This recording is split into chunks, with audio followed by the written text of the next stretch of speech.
Good morning and welcome, everyone. Thank you for joining us. I'm Frida Foster, Chair of the New York State Workers' Compensation Board, and today's full board meeting is being broadcast live for the members of the public. Welcome. It is also facilitated by an American Sign Language interpreter. Thank you also for joining us. I now have the honor of calling the 1048th meeting of the full board to order. Madam Secretary, roll call. Vice Chair Delgado, Here. Board Member Higgins, Here. Board Member Williams, Here. Board Member Crane, Here.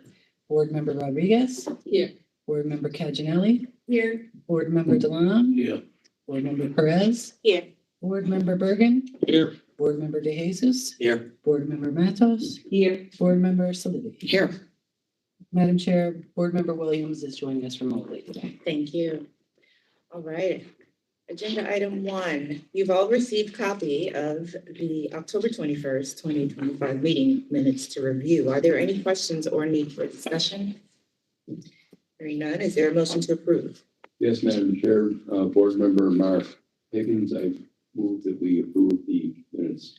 Thank of the you. last meeting. Thank you, Board Member Higgins. May I have a second? Second that motion, Madam Chair. Thank you, Board Member Rodriguez.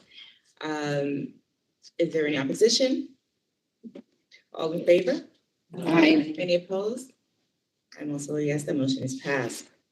Next item on the agenda is the Office of General Counsel Departmental Report. General Counsel Twin Rep Ellis will present that report for us. Hello. Thank you. Good morning. Thank you, Madam Chair, Madam Vice Chair, and board members.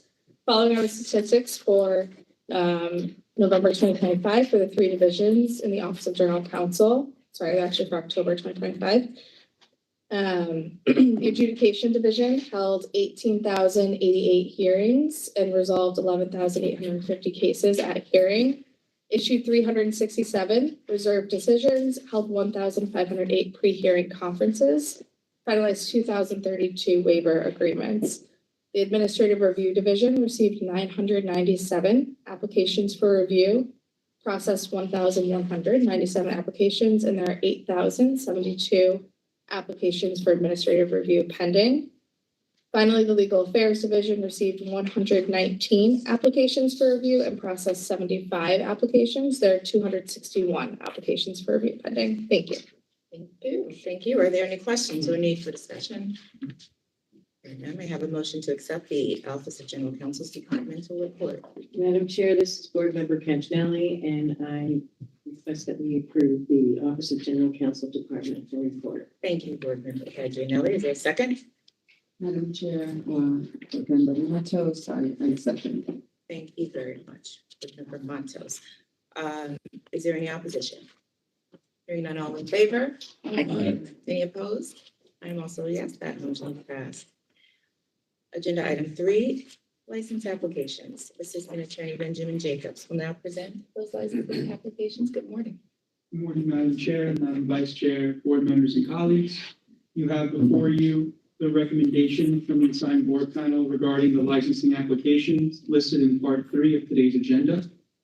Under section 24A, Mark R. Berman, a 3-year renewal. Under section 53B, James P. Reagan Agency Incorporated, qualifying officer Michael Kudarakis, Esquire, a 3-year renewal. Under section 53D, Service Claim Solution, qualifying officer Anna Witcher, Esquire, 3-year renewal. And the Mutual Group Insurance Services LLC, qualifying officer Matthew Mead, Esquire, a 1-year initial license. I present these recommendations to the board for your consideration. Thank you, Mr. Jacobs. Are there any questions or need for discussion? Hearing none, may I have a motion to accept the recommendations? Board Member Crane, move to accept the recommendation. Thank you, Board Member Crane. Is there a second? Board Member De Jesus, second. Thank you, Board Member Perez. Is there any opposition? Hearing none, all in favor? Any opposed? I am also a yes, that motion is passed. Next item on the agenda is legal appeals. Our General Counsel joins us once again and will present the recommendations concerning the decisions of the. Thank you, Madam Chair. Since the last board meeting, the Appellate Division 3rd Department has issued 4 decisions on cases on appeal from a decision of the board. You can find those decisions in items 4A through 4D on your agenda. It is a recommendation of the Office of General Counsel that these decisions be adopted as decisions of the board. Thank you very much. May I have a motion to accept the recommendations of the Office of General Counsel? Madam Chair, Board Member De Jesus, I make a motion to accept. Thank you very much. Board Member De Jesus, may I have a second? Madam Chair, this is Board Member Campbell. I second the motion. Thank you. Definitely. Is there any opposition? Hearing none, all in favor? Any opposed? And also, yes, that motion is passed.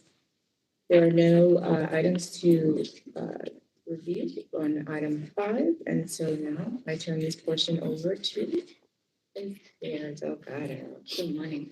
Good morning. Thank you, Madam Chair. For the case listed in item 6A on your agenda, it has been recommended that full board review be granted. That case is 6A, G3221502, matter of New York City Department of Corrections. I move to refer case 6A back to the respective panel for further consideration. Thank you, Vice Chair Delgado. Is there a second? Board Member Delana, second. Thank you, Board Member Dewan. Does anyone need to be recused from this case? Is there any opposition?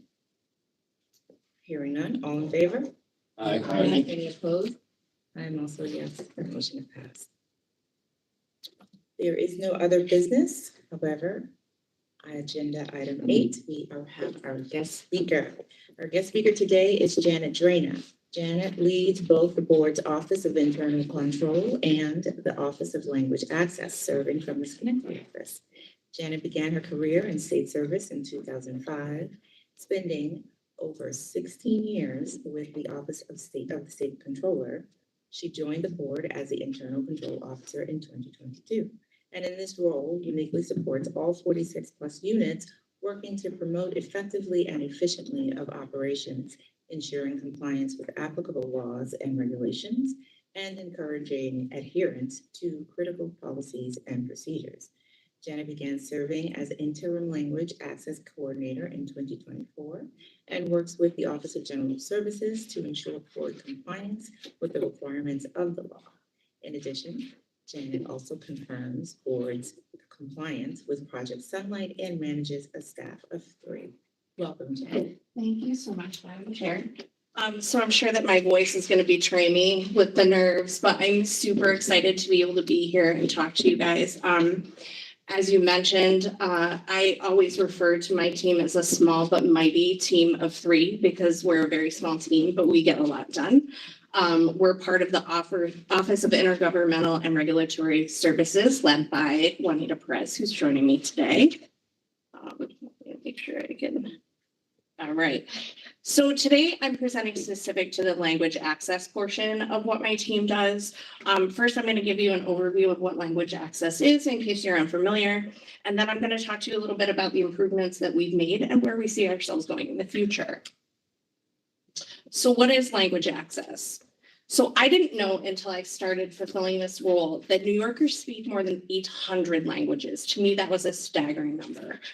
Millions of New Yorkers don't speak English as their primary language and have limited ability to read, write, speak, and understand it. So Language Access Services provides access to interpretation or translation in someone's preferred language. And that takes the form of over the phone or video remote or even in-person interpretation, written translation, American Sign Language or ASL interpretation, closed captioning, and subtitling. And there's actually even more than that. Who benefits from language access services? So many. Our injured workers, obviously, but even New York State employers and employees, and it touches most of the work units here at the board. Why do we provide these services? So it'd be really easy for me to say, well, it's the law and be done. It is the law. I have cited the law there for you, and it requires executive state agencies that provide direct public service to provide interpretation in any language upon request and written translation in the top 12 common non-English languages, all at no cost to the user. But my team doesn't look at it from that vantage point. The way we look at it is that we help by providing services related to language access that will eliminate the barriers that many individuals would face in trying to navigate the workers' compensation system without it. Yeah. So how do we provide language access? If I move, is that okay? Mhm. All right. Be careful So a touching lot the of you, screen. I won't touch the screen, I promise. So a lot of you have probably seen it and maybe never even noticed. On the board website, you'll notice at the bottom of each page, you have this little nav bar. If you click on any of those, it'll translate whatever page you're viewing into that language. Also, we're required to translate vital documents, the forms and documents that are most important in the workers' compensation system. And you'll see a similar nav bar when you go on our forms page. And if you click on any of those links, it'll bring up the form in your translated preferred language. Speaking of forms, our employee claim form, the C3, which is probably one of the most important forms or documents that a claimant may touch. You'll see right here in number 7, we need a translator if you have to attend a board hearing, and then you can say if yes, for what language. Once that's documented, in addition to getting the interpretation that they need when they need it at a hearing, should one come about, we can also leverage that information. It's included in the claimant's case file. So a claims examiner can go ahead and translate documents to and from English on behalf of that claimant if it's needed. Call center representatives and advocate office staff know that they'll have to have a phone interpreter on the line if they need to make contact with one of our claimants. And a lot of the internal staff leverage the use of our services once they see that that's included in a case file. So now that I've given you the Clip Notes version of what language access is, I'd like to tell you a little bit about what we've done thus far since language access came under my purview, what we're working on right now, and where we see ourselves headed in the future. When language access first came under my purview, one of the things that I saw right away that there was a gap between the data that we have and the ability to see and analyze it. So we collect a lot in our internal systems. My team collects a lot of documentation in terms of what we do day to day, but it was just sitting on a shelf somewhere not being used. So we immediately engaged with our data management and analytics unit and asked them for help in how we could use this data to our advantage. And they suggested an easy to interpret dashboard. So this dashboard now allows us to display and analyze the information that we collect every day. Again, some of it is from our internal systems and some of it is manual data that my team collects in our day-to-day business. This has enabled us to improve our request for quotations when we solicit for vendors to bid if they want to do business with us. It's allowed us to justify changes to contract ratings if someone's not pulling their weight. And it also has allowed us to take a critical eye to our internal processes and make some amends to those if we feel that there's a better way for us to do business. Also, a little fun fact, or as the teenagers say, I think they say a humble brag. I was presenting at a language access coordinators quarterly meeting and mentioned that we had created a dashboard and they were like, oh, we want to make one of those. Can we come talk to you? So we actually got on a call with the statewide language access office at OGS and some of their data analysts with the DM&A team, and we talked them through what we've been doing, and they're going to be modeling quite a bit of that for their own dashboards. So here is a glimpse of the dashboard, and I know this is really small, I'm sorry. This is looking at hearings with interpreters versus hearings without interpreters for the last 24 months. Each of these bars represents 1 month. If you look at just the past month, this is October, and I know it's hidden a little bit. There were 21,362 hearings, 4,222 of which required an interpreter.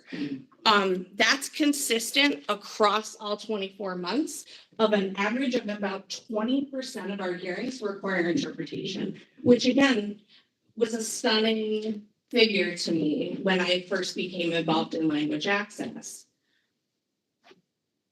Another slide taken from our dashboard.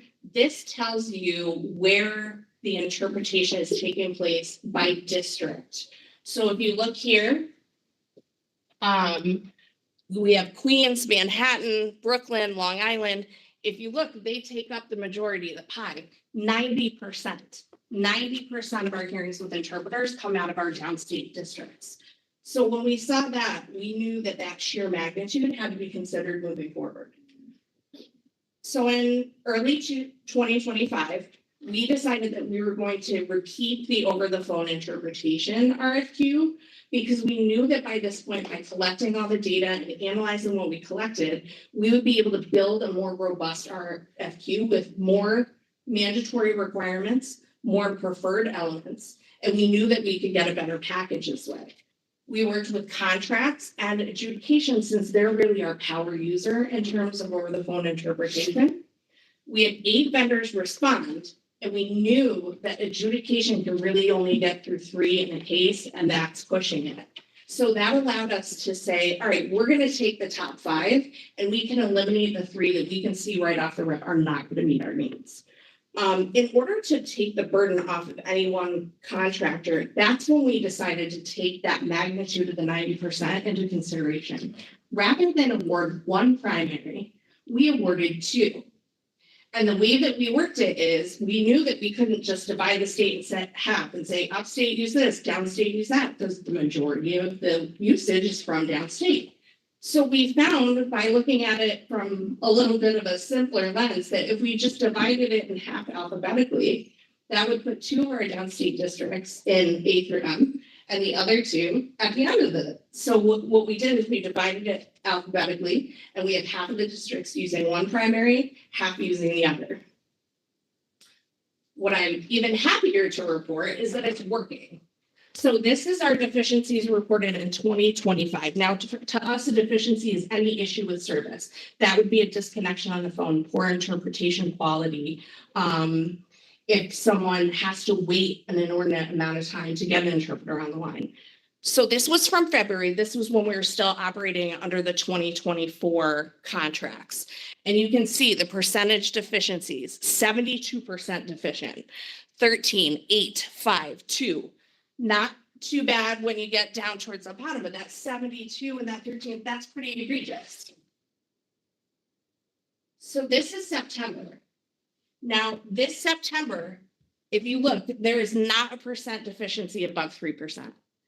All of our interpretations fell somewhere in between 100% and 97% right on the money. We didn't have a lot of issues reported, and so we can see that this approach to divvy up the workload is really helping.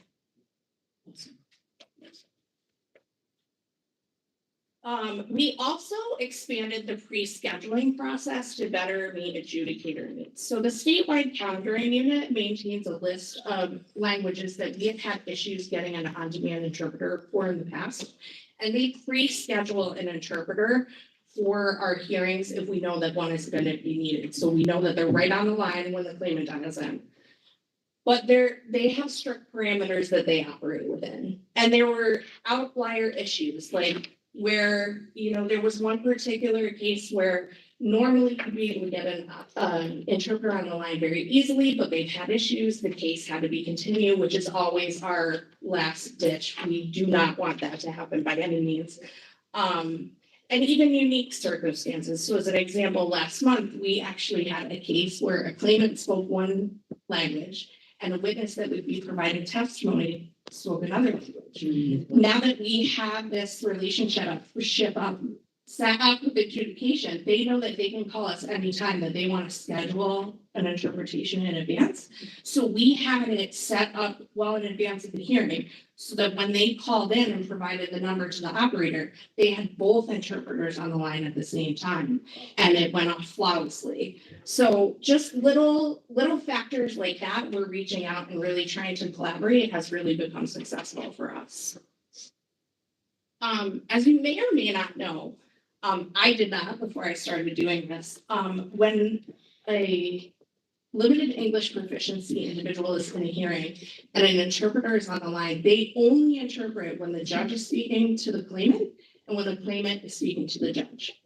And while that's great, it bothered me. So I was doing a lot of digging. I knew that our virtual hearing center was within the WebEx platform. And I started doing some digging and found that there is a WebEx translation license where when you enter into WebEx, right as you log on, there's a drop down with 100 different languages that you can select from. And when you select the language, it then uses closed captioning and captions in real time everything that is said. Now, it's AI intelligence, so granted, there's probably going to be some bumps in the road. That being said, this translation does not replace an over-the-phone interpreter for court records, so that person will still be there. But in having this closed captioning on the screen, isn't it wonderful for a claimant or someone participating in one of these hearings to have a better grasp of what's going on in the whole meeting and not just when they're being spoken to? So we selected 5 judges that have the highest LEP individual caseload. And those 5 judges are going to be piloting this WebEx translation license. And we're going to see what people think and whether it gets used. And we're also hoping that it'll help push people to attending more cases virtually. So this is a slide showing claimant attendance types. I'm going to take this in case I can't see my fingers. So this, again, fairly consistent. It's gotten better. But these little 11% in the past 4 months, that's how many people attended virtually versus how many people attended by phone. So we're finding that way more claimants will just call in on the phone line instead of actually appearing on camera and interacting virtually. We're hoping that perhaps having these licenses in place where you have to be able to look at the screen in order to see the captioning may actually be a twofold benefit. Our vision for the future. So again, we're really hopeful that this will help affect a push towards virtual hearings. Additionally, we've really started overhauling our documentation and the resources that we provide. We hope to continue to do that, and we'd really like to expand our footprint on the website because we think that the information that we have is really important and helpful. We also hope to continue to leverage data analysis to improve our internal processes in addition to that, holding the contractors accountable. Every day, my team strives to provide the best service to New Yorkers in the smoothest manner possible. By working together with the other board units, our efforts are at the core of the board's mission, protecting the rights of employees, ensuring delivery of benefits, and supporting compliance. Again, I really appreciate you having me today so that I could share the important work my team is doing for the citizens of the state of New York. If you have any questions at this time, I welcome them. But even after I leave this room, if you think of something or just want to learn more about the process, please don't hesitate to reach out because we'd love to be able to talk about what we do. Thank you, Trina, for joining us. That's really great. All right, may I have a motion to adjourn? And on hearing board member Petinelli, I make a motion to adjourn. Thank I you. second the motion. Thank you. All in favor? Aye. Any opposed? I will also yes, that motion moves. Thank you so much.